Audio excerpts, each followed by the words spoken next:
Hey, what's up YouTube? Saf here on Superseding TV, and in this video I'm going to be comparing the specs of the Canon 70D to the Canon 700D or Rebel T5i depending on where you're from.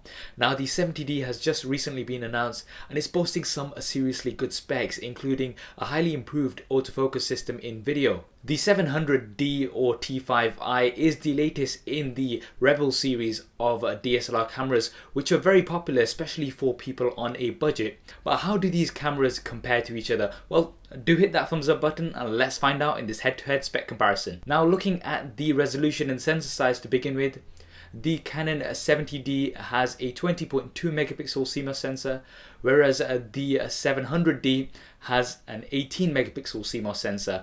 Now the sensor size of the 70D is also slightly larger, and it has the DIGIC 5 Plus processor as opposed to the DIGIC 5 processor, so high resolution on the 70D here.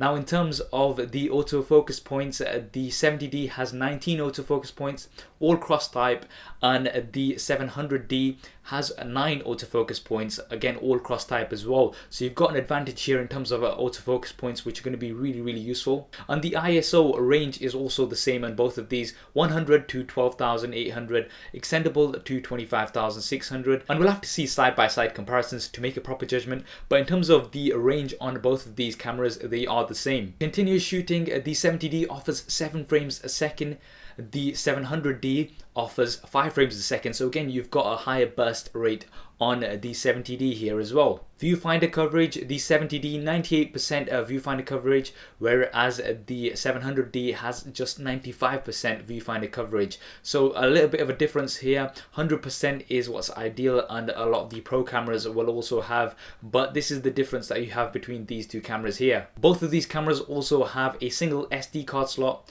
and a pop-up flash, which comes as standard. But in terms of the max shutter speed, the 700D 1/4000th of a second, and the flash sync speed is 1/200th of a second, whereas the 70D has a max shutter speed of 1/8000th of a second and a max flash sync speed of 1/250th of a second. So more advantages here for the 70D. Now the screens here are also the same, 3-inch screens, both of them at the same resolution, 1040K dot screens, so you've got the same resolution here.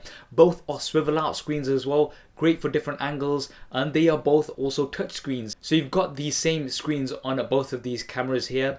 Now what's interesting is the continuous focus in video on both of these cameras. They both do offer this, but in different ways. The 700D offers hybrid AF technology, whereas the 70D offers Dual Pixel CMOS AF technology. Now what's unique about the 70D is that this is the newest feature that Canon have offered, and it's supposed to be the best autofocus that any DSLR offers. I've tried out the 700D autofocus. Yes, it's good, but you know, it's not brilliant, so it's not going to be as good as the 70D. The examples Canon have shown look very promising, very good autofocus, something that's been lacking on DSLRs for a long time now. Video specs on both of these are very similar. They both film at 1080p at 24, 25 and 30 frames a second, and also 720p at 50 and 60 frames a second. Both also have the same recording length, although it's at a maximum of 4 GB per file, but it will carry on automatically after that. So say for instance, if you are filming 1080p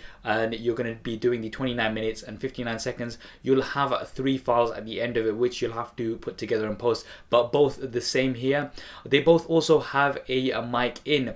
Neither have a headphone out. I do like having a headphone out on DSLRs, but neither of these offer that. Wireless transfer, the 700D does not offer wireless transfer. The 70D has wireless transfer built in, which is absolutely great.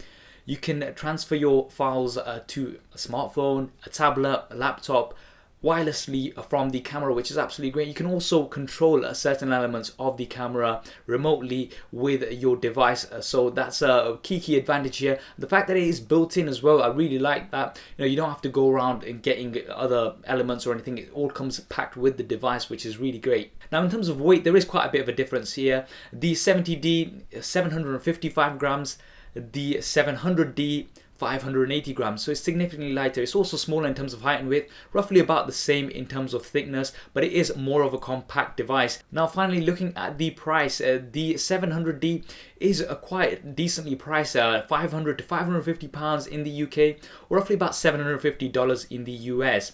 The 70D, you can pre-order it right now for around about £1,080 here in the UK, or around about $1,200 in the US, and it's due for a September release this year. 2013 September is when you can expect to receive it. Now that is quite a bit of a difference between these two in terms of price.